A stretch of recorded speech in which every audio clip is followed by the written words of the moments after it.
Hello everybody, welcome back to another video, and today we have a shocking new poll from a nonpartisan pollster from the state of Alaska. Alaska Research Survey has polled the 2026 Alaska Senate race, and it has found that former Democratic Representative Mary Peltola is leading incumbent Republican Senator Dan Sullivan by 2% in this state, which Donald Trump won by around 13 percentage points, with undecideds making up around 6% of the surveyed voters. So, if we go over here, you see, last time this seat was up, obviously in 2020, Dan Sullivan won by 12.7% against an independent-backed candidate, backed by Democrats, Al Gross. In 2024, this state voted for Donald Trump by 13.1%. In 2024, in the House race, there was a flip here. Nick Begich flipped this seat from Mary Peltola. He won by 2%, flipping the seat from Peltola, but he did overperform. He underperformed Donald Trump, and Peltola overperformed Kamala Harris by over 10%. So obviously, Mary Peltola is likely the strongest candidate to win. Really the strongest Democrat in Alaska. There's really nobody else that's sort of famed. There is Tom Begich, who's running for governor right now. But I think Mary Peltola probably is, and this poll might just sway her to run for Senate instead of House or governor. And this is very interesting, because Peltola, I think there's been a couple other polls, but I think this is one of the first ones where she's actually leading by a realistic amount, right? There was like one with her up by 15 and another one with Sullivan up by like 15. So I didn't trust those polls, but I do think this one might just be legitimate. I don't think Peltola is favored right now, but very interesting here. So, here's the sources, all of you guys, I will show you. But I do want to say something else.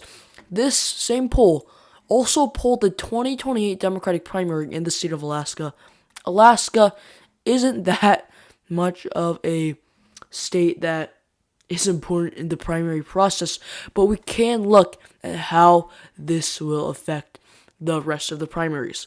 If we go back to 2020, Alaska, I don't know when Alaska was. I think it was, I don't know, but Joe Biden, there's only 15 delegates in the state of Alaska. Joe Biden won by around 10.6% back in 2020.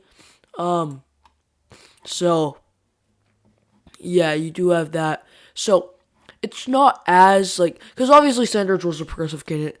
It wasn't as progressive as other states, like Colorado or Utah. These were from Super Tuesday. Vermont, that was Sanders' home state. But it's much less pro-establishment than the southern states in the Democratic process: Tennessee, Alabama, Arkansas, Oklahoma. Because when you add up all the candidates that backed Biden after Super Tuesday, like Bloomberg, Warren, Buttigieg, that gives Biden sometimes 70, 80% in these southern states. So, Alaska, if we compare this to 2020, we just separate these candidates into two groups: establishment and progressive. So you had 55.3% establishment from 2020. Now, if you add Newsom's pretty establishment, Buttigieg is pretty establishment, Harris is pretty establishment. You could even see Kamala Harris possibly dropping out before Super Tuesday and endorsing Gavin Newsom. So even with these top three candidates, you get 62%. These guys would have backed Biden back in 2020. And then AOC, she's pretty progressive. Walz, I think she would back AOC. That would be 24. Pritzker's pretty establishment. Whitmer's pretty establishment. So yeah, you get like around 70% to 30% establishment to progressive here. So honestly, I feel like I don't think AOC is going to run after she looks at this primary polling, because in a state where Bernie only lost by 10% in 2020, she's only polling in 17%, and there's no other progressive candidates really splitting the vote, because you have the three top candidates are all very, very establishment.